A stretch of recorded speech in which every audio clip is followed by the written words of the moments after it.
ជំរាបសួរបងប្អូនប្រិមិត្តអ្នកស្ដាប់ទាំងអស់របស់ Channel ដំណើរឬខ្មោច2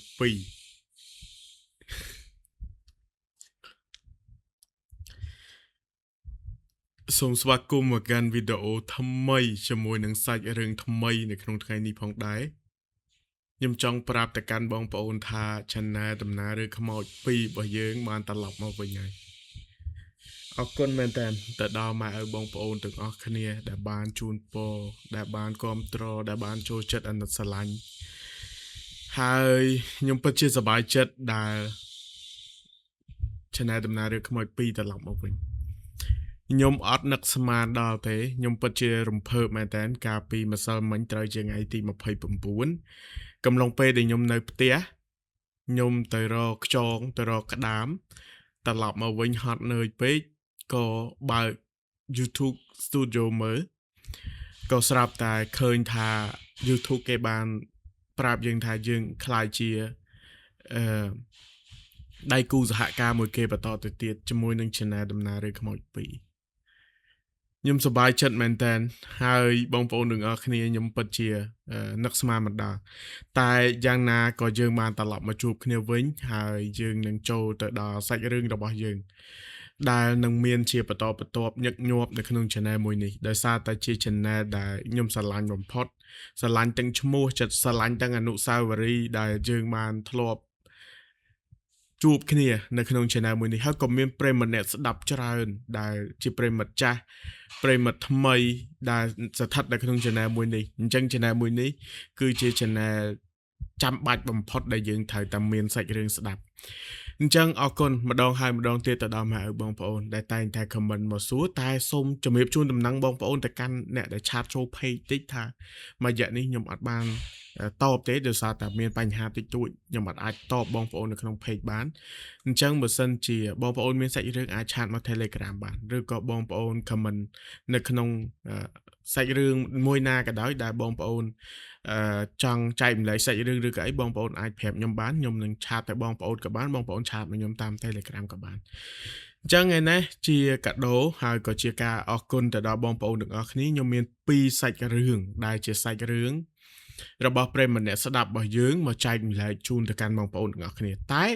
សាច់រឿង2នេះគឺម្ចាស់ផ្សេងគ្នាសាច់រឿងមិនសូវជាវែងតែជាសាច់រឿងដែលបានកាត់ឡើងទៅលើបងប្អូនរបស់យើងដែលបានជួបហើយបានចែករំលែកមកខ្ញុំអញ្ចឹងខ្ញុំសូមនិយាយសាច់រឿងតាក់ទងទៅនឹងរបស់បងស្រីមុនបងស្រីគាត់បានចែករំលែកមកខ្ញុំកាលពីមួយសប្តាហ៍មុនមកម្លេះហើយខ្ញុំគម្រោងដំណើរដាក់នៅនោះទេតែដោយសារតែឥឡូវនេះឥឡូវនេះគឺយើងបាន channel នេះត្រឡប់មកវិញអញ្ចឹងខ្ញុំសូមនិយាយដាក់នៅ channel នេះតែម្ដងអញ្ចឹងបងស្រីមានឈ្មោះថា Lidet គាត់បានចែករំលែករឿងរ៉ាវនេះមកកាន់ខ្ញុំដែលរឿងនេះកើតឡើងចំពោះគាត់កាលពីប្រហែលខែមុនបងស្រីគាត់បាននិយាយថាគាត់គឺជាគ្រូបង្រៀននៅបឋមសិក្សានៅក្នុងខេត្តមួយបងស្រីក៏បាននិយាយថាគាត់ជាគ្រូគាត់តែងតែឡើងចុះនៅទីរួមខេត្តញឹកញាប់ដោយសារតែទីរួមខេត្តរបស់គាត់មានគ្រូកុសលអញ្ចឹងគាត់តែងតែឡើងមករៀនវគ្គខ្លីឬក៏ពេលខ្លះទៅគាត់មកឡើងមកប្រជុំឬក៏គាត់មានការងារដែលត្រូវឡើងមកខេត្តចឹងទៅអញ្ចឹងគាត់មិនសូវជាមានមិត្តភ័ក្តិអីប្រហែលទេហើយពេលដែលគាត់ឡើងមកឧទាហរណ៍ថាគាត់ត្រូវគេងឬក៏គាត់ត្រូវអីគាត់តែងតែបបួសមិត្តភ័ក្តិរបស់គាត់មកបានជាគ្នាឬក៏ប្អូនបកើតរបស់គាត់អីចឹងណាព្រោះពេលខ្លះត្រូវគេងនៅខេត្តព្រោះពីផ្ទះគាត់ទៅខេត្តចម្ងាយខ្ទង់40គីឡូដីអញ្ចឹងបើយើងជិះម៉ូតូទៅមកក៏បានដែរតែគ្រាន់តែថាពេលខ្លះគឺហត់នឿយពេកអញ្ចឹងបើអាចក៏សម្រេចថារកផ្ទះសម្រាប់ស្នាក់នៅមួយយប់ឬក៏ពេលខ្លះចឹងទៅគាត់មកពេលព្រឹកល្ងាចឡើងទៅវិញអីចឹងទៅអញ្ចឹងបងស្រីគាត់និយាយថាពេលមួយហ្នឹងកាលពីប្រហែលខែមុនហ្នឹងគាត់ទៅរៀន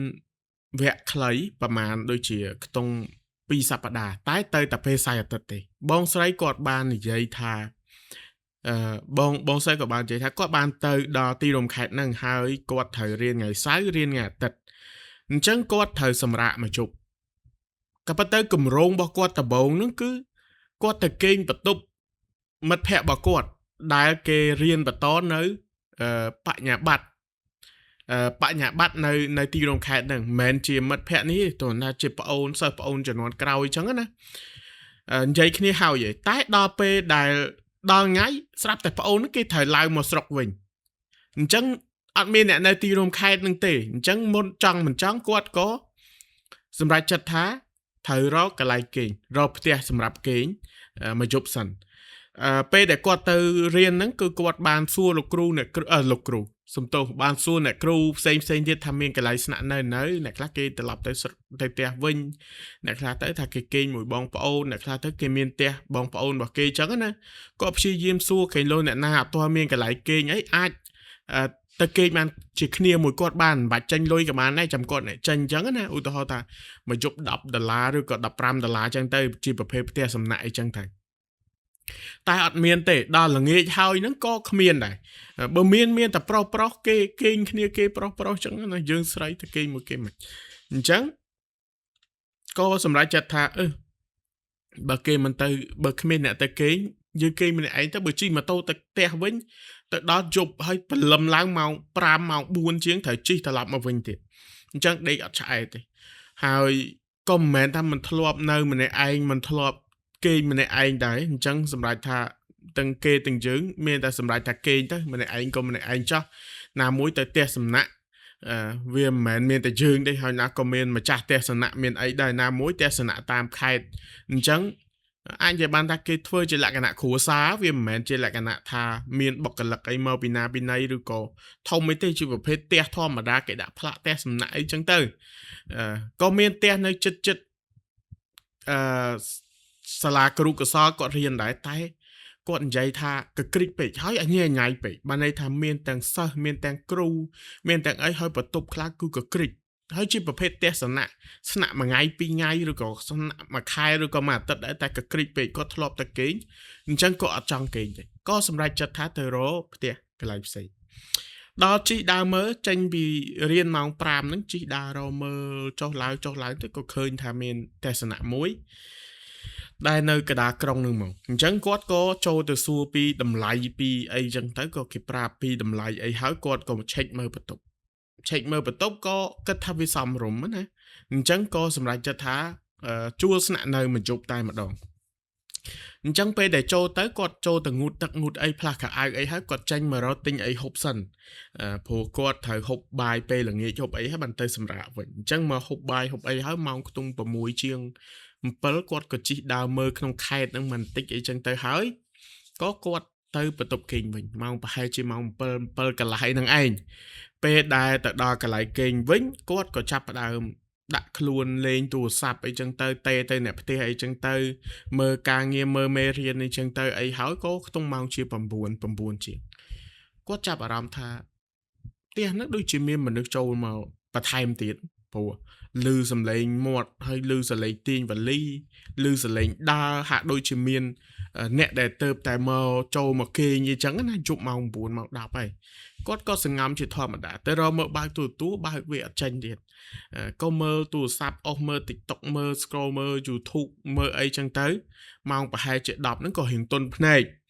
ក៏សម្រេចថាដាក់ម៉ោងរោដាក់អីហើយក៏បិទភ្លើងបិទអីគេ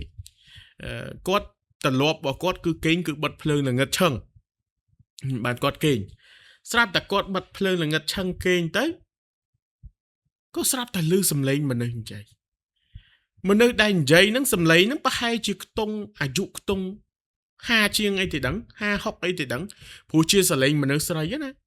ហើយនិយាយហ្នឹងមិននិយាយណាឆ្ងាយទៀតអាចនឹងនិយាយនៅជាប់ទ្វារបន្ទប់របស់គាត់មកនិយាយរបៀបល្ងើ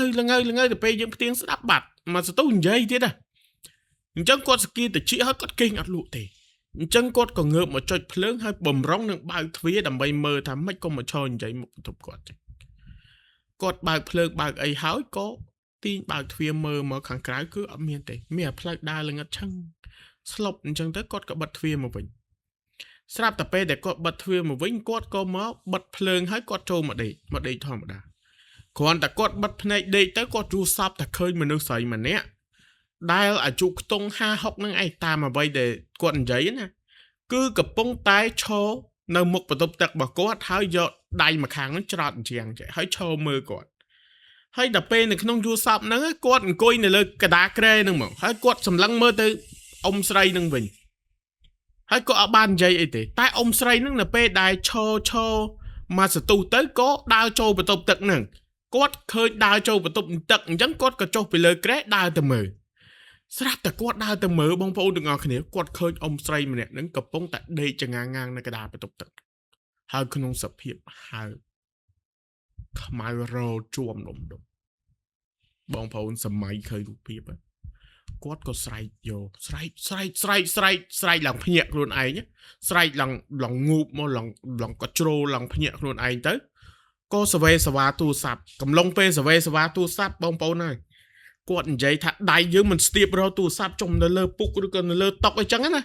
ស្រាប់តែកំឡុងពេលស្ទាបទៅប៉ះដៃមួយទៀតដែលមិនដឹងថាដៃពីណាទេ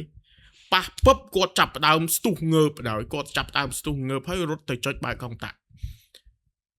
រត់ទៅបុកតុកផងអីផងតម្រាំតែបើកចុចកុងតាក់ហ្នឹងបើកកុងតាក់ភ្លឺឆាច់អត់មានឃើញអីទេហើយទូរស័ព្ទហ្នឹងបាត់ទៀតរឡើង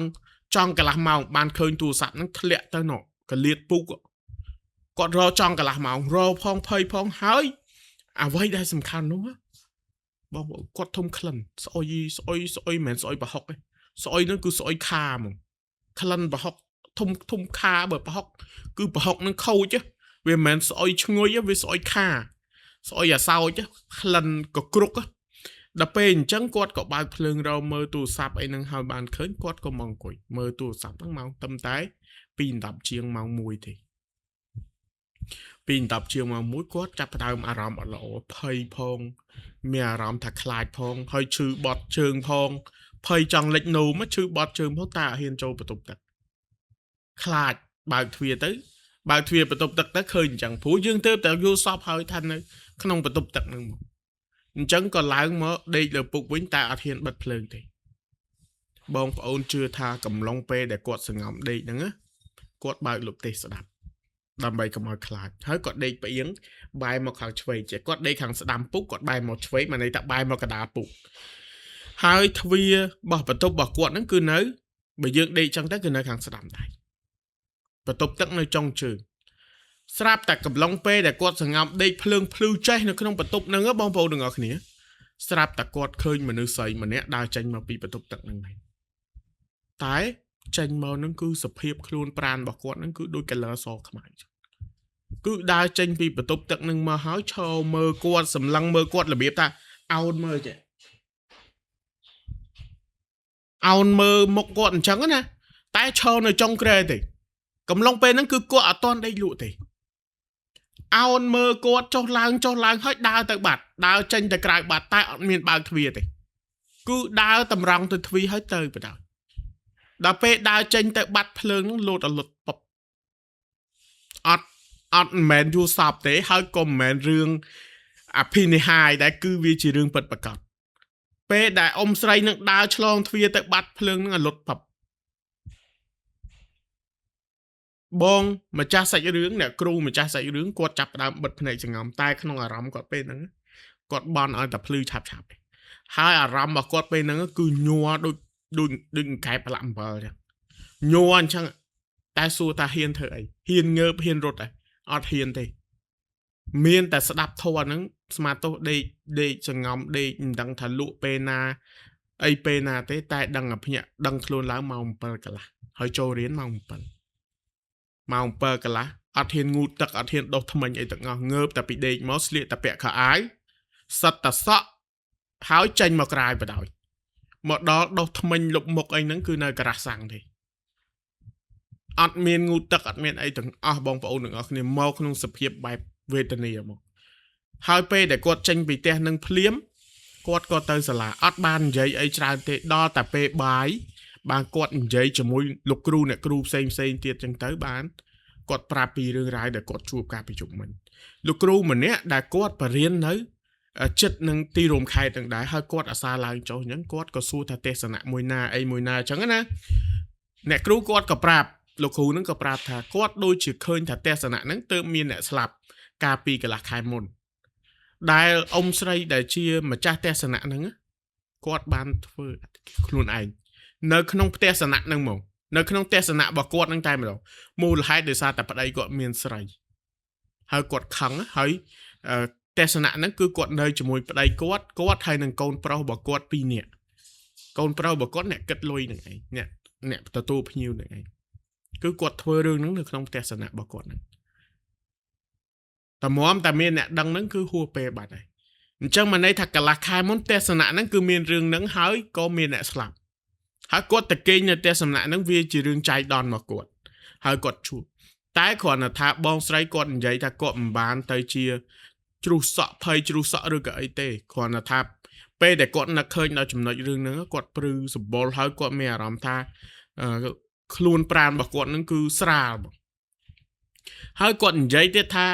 កាពិតទៅទេសនៈហ្នឹងគាត់ដូចជាធ្លាប់បានគេងម្ដងកាលពីមុនតែគេងជាមួយនឹងប្អូនរបស់គាត់តែអត់មានបញ្ហាអីទេហើយគាត់ក៏ធ្លាប់ជួបអ៊ីនឹងដែរគាត់ថាវាប្រឡងទៅប្រហែលជា 4-5 ឆ្នាំអីមុនណាតាំងពីគាត់ឡើងមករៀនដំបងឡើងមករៀនសកលដំបង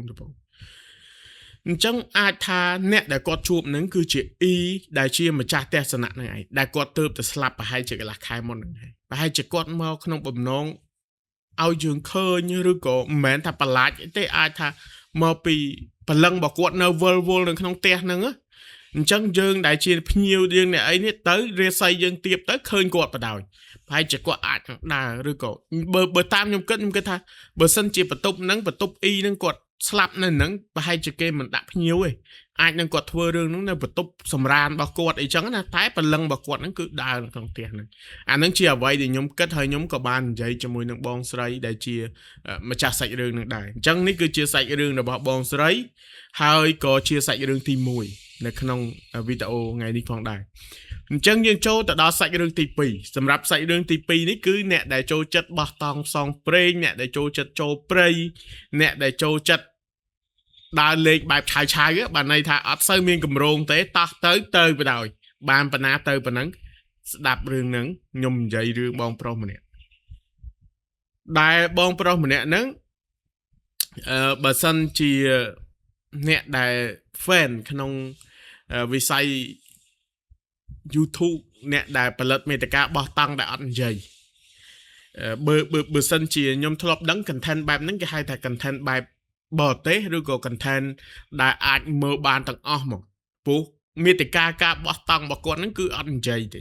ហើយមួយឆ្នាំចេញតែ3វីដេអូទេខ្ញុំបានទៅ check មើល channel គាត់ដែរឃើញមានវីដេអូអត់ដល់20ផងហើយគាត់ធ្វើឡើងចង់10ឆ្នាំហើយដោយសារតែគាត់ថាពេលខ្លះទៅចង់ថតទៅក៏ថតទៅពេលមិនចង់ថតក៏មិនថតទៅហើយមិនដែរខ្វល់គាត់ថាពេលខ្លះចង់ថតចង់សាកកាមេរ៉ាថ្មីអញ្ចឹងទៅក៏ថតហើយបងប្រុសក៏បាននិយាយថាគាត់មានរឿងមួយដែលគាត់ជួបតាំងពី6ឆ្នាំមុនបើយើងនិយាយទៅ2019 2020បងប្រុសគាត់បាននិយាយថាការជំនាន់ហ្នឹងគឺគាត់នៅធ្វើការកន្លែងក្រុមហ៊ុនចាស់របស់គាត់មានពេលច្រើនក្នុងការដើរលេងមែនតើហើយជំនាន់ហ្នឹងគាត់ទើបតែទិញម៉ូតូថ្មីជាប្រភេទម៉ូតូ Adventure ណាកម្លាំង100កម្លាំង250ហើយគាត់និយាយថាគាត់ចិត្តឆៅការជំនាន់ហ្នឹងអាចនិយាយបានថាបើបបួលគេមិនទៅម្នាក់ឯងក៏បានដែរបងប្រុសគាត់មានឈ្មោះថាផល្លាគាត់បាននិយាយថាគាត់បានបបួលមិត្តភក្តិរបស់គាត់ចំនួន4នាក់ក្នុងការទៅបោះតង់នៅលើភ្នំមួយកន្លែងដែលចំនួននោះភ្នំមួយនោះក៏ល្បីគួរសមដែរតែគ្រាន់តែថាមិនសូវជាមានអ្នកទៅកន្លែងជ្រៅទេភាគច្រើនគេទៅតែកន្លែងដែលល្បីអញ្ចឹងគាត់ដឹងកន្លែងមួយដែលចូលទៅរៀងជ្រៅហើយជាកន្លែងដែលនៅពយមិនមែនថ្មលយទេគឺនៅពយមួយថ្មីមួយទៀតដែលអត់សូវមានអ្នកទៅដល់ទេតើតែសេរីចាស់ឬក៏អ្នកដែលដឹងតាមគ្នាបានទៅដល់កន្លែងហ្នឹងថាពួកត្រូវជិះឆ្លងវែងឆ្ងាយឆ្លងអូឆ្លងព្រៃឆ្លងស្បូវឆ្លងកក់ឆ្លងអីអារបៀបស្មៅអីលិចក្បាលអញ្ចឹងគាត់ថាវាស្មុគស្មាញហើយកន្លែងមួយហ្នឹងភាគច្រើនគេដាក់ឈ្មោះអត់សូវល្អស្ដាប់ទេអញ្ចឹងបងប្រុសគាត់ថាគាត់មានបំណងទៅកន្លែងហ្នឹង5ខែហើយតែគាត់អត់បានទៅហើយគាត់អត់ចង់ទៅតែឯងដោយសារតែវារៀងជ្រៅដែរព្រៃហ្នឹងណាហើយអាចថារៀងគួរឲ្យខ្លាចព្រោះឮប្រវត្តិនិយាយថាកន្លែងដែលគាត់ចង់ទៅនឹងធ្លាប់លោកហើយក៏មានរឿងរាវតាក់ទងទៅនឹងអមនុស្សអីច្រើនដែរតែមនុស្សនៅចង់ទៅដោយសារតែសភាពស្អាត តែទៅគ្នាច្រើនអត់អីទេតែបើទៅគ្នាតិចអាចនឹងជួបអញ្ចឹងគាត់ព្យាយាមបបួលអ្នកដែលចិត្តស្និទ្ធគាត់4នាក់5នាក់អីចឹងណាដើម្បីឲ្យទៅជាមួយស្រាប់តែដល់ថ្ងៃស្អែកឡើងវិលកង់ម៉ោង4ម៉ោង5 cancel ម្នាក់ម្ដងនៅសល់តែគាត់តែឯងហើយបង្កើតក្រុមគ្នា4 5នាក់អីចឹងទៅដល់ពេលចុងក្រោយ cancel អស់ដល់គាត់ខឹងគាត់ថាអាណាទៅអាណាមិនទៅអត់អញទៅតែឯងបានខ្វល់មកអញនិយាយគ្នាហើយអាណាមិនទៅហើយបានតែម្ដងហ្នឹងទេទៅក៏មានមិត្តភក្តិគាត់មួយទៀតនេះឈ្មោះសុករ៉ានេះដែលអាចថារៀងស្និទ្ធជាងគេណាហើយគាត់គិតថាបដ ாய் ឲ្យវាទៅតែឯងក៏ប្រហែលជាមិនកើតអញ្ចឹងគាត់ក៏សម្រេចថាតាមទៅមុនដំបូងបងហ្នឹងក៏ជាអ្នក cancel ដែរអញ្ចឹងសម្រេចចុះឡើង4 5នាក់ទៅបានតែ2នាក់ទេទៅហ្នឹងណាហើយចាញ់ទៅពេលព្រឹកកម្រងហ្នឹងគឺទៅលេងកន្លែងផ្សេងហើយបានម៉ោង1ម៉ោង2ហ្នឹងបានឡើងទៅលើភ្នំហ្នឹងដើម្បីជិះទៅគោដៅអញ្ចឹងពេលដែលទៅជាក់ស្ដែងគឺដូចកម្រងរបស់គាត់មែនទៅលេងកន្លែងនេះកន្លែងនោះអញ្ចឹងទៅម៉ោង1ជាងម៉ោង2បានចាប់ផ្ដើមឡើងភ្នំពេលដែលឡើងទៅដល់ក៏ទៅដល់កន្លែងដែលគេធម្មតាគេទៅបោះតង់អញ្ចឹងទៅតែគាត់អត់ទេគាត់ត្រូវជិះចូលទៅក្នុងទីតាំងមួយទៀតដែលពឹងទៅលើ Google Map ហើយត្រូវ download Google Map ហ្នឹងដើម្បីចូលទៅហើយផ្លូវនឹងទៀតសោតយើងក៏មិនអាចមើល map ទាំងស្រុងដែរបើសិនជាយើងអាចត្រាយផ្លូវត្រួសផ្លូវបានយើងត្រួសទៅព្រោះជាធម្មតាមួយឆ្នាំមានគេជិះម្ដង2ដងវាមិនដូចគេជិះរាល់ថ្ងៃទេផ្លូវពេលខ្លះទៅក៏ទូចក៏ធំកន្លែងខ្លះអញ្ចឹងទៅក៏បាត់ដានអញ្ចឹងទៅយើងត្រូវតែស្មានយើងត្រូវតែចុច map ថាយើងត្រូវទៅហ្នឹងយើងអាចធ្វើម៉េចវៀងម៉េចអីម៉េចដើម្បីឲ្យទៅដល់យើងមិនមែនត្រូវជិះតាមផ្លូវរហូតទេអញ្ចឹងបងប្អូនទាំងអស់គ្នាជឿថាពេលដែលគាត់ឡើងទៅដល់ភ្នំម៉ោង3ជាង7វាមិនទាន់ល្ងិតអីខ្លាំងទេស្រាប់តែពេលដែលគាត់ចាប់ផ្ដើមជិះទៅគោលដៅ map របស់គាត់ហ្នឹងបានតែខ្ទង់ប្រហែលជាមិនដល់ 30% ផងម៉ោងចូលខ្ទង់ម៉ោង5ពេលហ្នឹងបើយើងគិតទៅម៉ោង5វាមិនទាន់ជាល្ងិតអីខ្លាំងទេហើយបើយើងនិយាយទៅក៏វាមិនទាន់ជាយប់អីដែរតែគាត់និយាយថាព្រៃហ្នឹងចាប់ផ្ដើមស្លុបមកមេឃចាប់ផ្ដើមល្ងិតអាប់ចាប់ផ្ដើមធ្លាក់មកធ្វើឲ្យម៉ោង5របស់គាត់ហ្នឹងដូចម៉ោង7 8យប់អញ្ចឹងហើយធ្វើឲ្យពួកគាត់ទាំងពីរនាក់ហ្នឹងគឺចាប់ផ្ដើមមើលគ្នាលែងឃើញមកតោះតែបើកភ្លើងម៉ូតូបានពួកគាត់មើលគ្នាឃើញតែជិះដល់ណាហើយអត់ហ៊ានជិះកលៀតគ្នាទេហើយបើអ្នកមុខវិញគឺប្រយ័ត្នយកតែម្ដងដោយសារតែយើងអត់ស្គាល់ផ្លូវហើយយើងអត់ឃើញខាងមុខឆ្ងាយទេអាចថា 2-3 ម៉ែត្រពីយើងទេអញ្ចឹងបើសិនជាមានអីដើមឈើអីកាត់ផ្លូវអាចនឹងគ្រោះថ្នាក់អញ្ចឹងអត់ហ៊ានលឿនទេជិះបដាតក់មើលបដាមើល map បដាអីបដាស្រាប់តែជិះដល់ត្រង់ចំណុច1ម៉ោងប្រហែលជាម៉ោង6កន្លះមិនតាន់ជិះជប់ប្រហែលទេម៉ោង6កន្លះបងប្អូនតែវាល្ងិតខ្លាំងល្ងិតដល់គាត់ដៃជើងគាត់ក៏អស់អាល្ងាក៏ល្ងាអាមនុស្សនេះទៅនេះមិនតាន់បាន 60% ផងអញ្ចឹងសួរថាគាត់អាចស៊ូទ្រាំទៅដល់កន្លែងដែលគាត់ដេកនឹងបានអត់ហើយបើវាវេទនាម្លឹងអញ្ចឹងគាត់ក៏សម្រេចនិយាយគ្នាថារ៉ាអើយមិនមកបាច់ទៅដល់នោះតែយើងមើលទៅអញដូចពិបាកដល់ទៅលេរួចហ៎អញ្ចឹងបើមិនមករកកន្លែងណាដែលអាចបោះតង់បានក៏បោះតង់ធ្វើអីស៊ីហេវដេកទៅនងហ្មងបុរាណហ្នឹងក៏មិត្តភក្តិបងផល្លាហ្នឹងក៏ថាមិនទៅស្រីតែទេអញ្ចឹងជិះទៅមើលកន្លែងណាដែលយើងអាចបោះតង់ដេកបានក៏ដេកទៅអញ្ចឹងក៏ជិះទៅបដាទៅក៏ម៉ោងប្រហែលជាម៉ោង7ជាងម៉ោង8គាត់ក៏ទៅដល់កន្លែងមួយកន្លែងហ្នឹងអាចនិយាយបានថាមានដើមឈើមួយក៏អត់ស្គាល់ដើមអីទេតែដើមហ្នឹងរៀងទៀបជាងគេរកអស់ពីហ្នឹងគឺដើមរៀងសឡូនដើមហ្នឹងរៀងទៀបជាងគេហើយនៅចិត្តដើមហ្នឹងមានដូចជាទួលមួយហើយក៏កន្លែងហ្នឹងអត់មានស្មៅអត់មានអីទេរៀងស្រឡះអញ្ចឹងណាគាត់ក៏សម្រេចចិត្តថាឈប់ទៅហ្នឹងដាក់ម៉ូតូដាក់អីចិត្តហ្នឹងហើយគាត់ក៏ចាប់ផ្ដើមតឡើងតង់តឡើង filter ក្របពីលើតង់អីចឹងដូចយើងចងដូចរោងយ៉ាងហ្នឹងគេហៅ filter ក្របពីលើរោងហ្នឹងហើយស្រួលយើងធ្វើមហូបធ្វើអីនឹងក្រោមហើយយើងអត់អាចបកាត់ភ្លើងបានទេដោយសារតែវាសើមទាំងអស់អញ្ចឹងត្រូវតែប្រើលើហ្គាសទាំងអស់ហើយអញ្ចឹងគាត់យកហ្គាសយកអីទៅក៏ជៀនសាច់ជៀនអីដែលគាត់ទិញទៅហ្នឹងហើយបាយដែលគាត់ខ្ចប់ទៅហ្នឹងគឺនាំគ្នាហូបទៅអំឡុងពេលហូបហ្នឹង ก็មានដាក់ក៏អត់មានអីទេព្រោះដោយសារតែគាត់ហែវហើយគាត់ហត់ពេកហើយអាប់មើលគ្នាលែងឃើញគាត់ដេកតាំងពីអញ្ចឹងពេលហូបបាយហើយម៉ោងខ្ទង់ម៉ោង10កន្លះផឹកម្នាក់បានមកកំប៉ុងដែរម៉ោង10កន្លះគាត់ក៏សម្រេចថាចូលទៅដេកស្រាប់តែពេលដែលចូលទៅដេកបងប្អូនទាំងអស់គ្នាដេកអត់បានបងប្អូនចូលអារម្មណ៍ថាកំពុងតែដេកស្រាប់តែមានមនុស្សមកឈរក្អកលើក្បាលមុនដំបូងបងផល្លានេះសួរថាអារ៉ាឯងក្អកមែនអត់ទេអញអត់ក្អកទេហើយចុះពីណាគេក្អកអីអញអត់ដឹងទេចឹងបងផល្លាគាត់ថាប្រហែលជាបងរានឹងលេងសើចទេមកសតុបងប្អូនទាំងអស់គ្នាភ្លើងមួយដែលគាត់ដាក់នៅក្រៅតង់របស់គាត់នេះដែលបញ្ចូលថ្មពេញមកបើ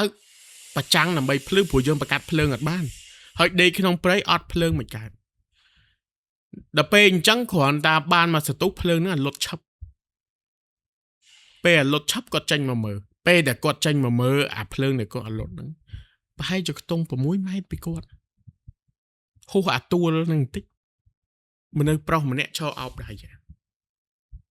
មើលមកគាត់ហើយខ្លួនប្រាណហ្នឹងមើលអត់ច្បាស់ទេអាចថាល្ងឹតស្លុបតែដឹងរូបរាងមនុស្សគឺឈរក្បែរដើមឈើហើយមើលមកគាត់ភ្នែកហ្នឹងគឺឡើងក្រហមពេលដែលគាត់ឃើញអញ្ចឹងភ្លាមគាត់បញ្ញាប់ចូលតង់មកហើយគាត់ប្រាប់បងរានោះដែលជាមិត្តភក្តិរបស់គាត់នោះអារ៉ាអញឃើញមនុស្សមួយឈរជិតតង់មានធំបងរានឹងអត់មាត់អីសោះ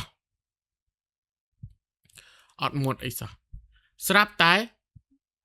បងផល្លានេះចេញពីតង់គាត់ចូលទៅតង់បងរាចូលទៅស្រាប់តែបងរានឹងកំពុងនឹងចេះគាត់សួរថៃហើយខាត់អីបងរានឹងគាត់ថាមិញពេលឲ្យចេញទៅក្រៅអញឃើញមនុស្សស្រីម្នាក់ឈរពីក្រោយហើយមនុស្សស្រីម្នាក់ឈរពីក្រោយទាំងដែរបងផល្លានេះអត់ឃើញទេអញ្ចឹងបងប្អូនមើលតែមុខមើលតែភ្នែកគ្នាយល់បាត់ដែរអញ្ចឹងម៉ោងទៅតែ10ជាងម៉ោងមិន10អីទេចាប់ផ្ដើមរើតង់រើអីភ្លាមហ្នឹងអាប់ក៏វារៀងស្បោយដែរតែអាលឹមតិចនៅតែមានចាប់ផ្ដើមរើតង់រើអីហ្នឹងដាក់លើម៉ូតូជិះបន្តទៅមុខទៀតបានន័យថាគាត់ព្យាយាមទៅរកគោលដៅរបស់គាត់បើសាច់ពីរើតង់ប្រហែលជាកន្លះម៉ោងអញ្ចឹងចេញដំណើរទៅខ្ទង់ម៉ោងមិន10ពីហ្នឹង2:10អីហ្នឹងហើយចេញប្រហែលជា 30% ទៀតបានដល់គោលដៅរបស់គាត់កំឡុងពេលដែលជិះតាមផ្លូវហ្នឹងវាអត់សូវជាអាប់ក្រាស់ឬក៏អីដោយការពេលល្ងាចទេយើងអាចមើលឃើញទស្សនវិជ្ជាជុំវិញអីបានខ្លះ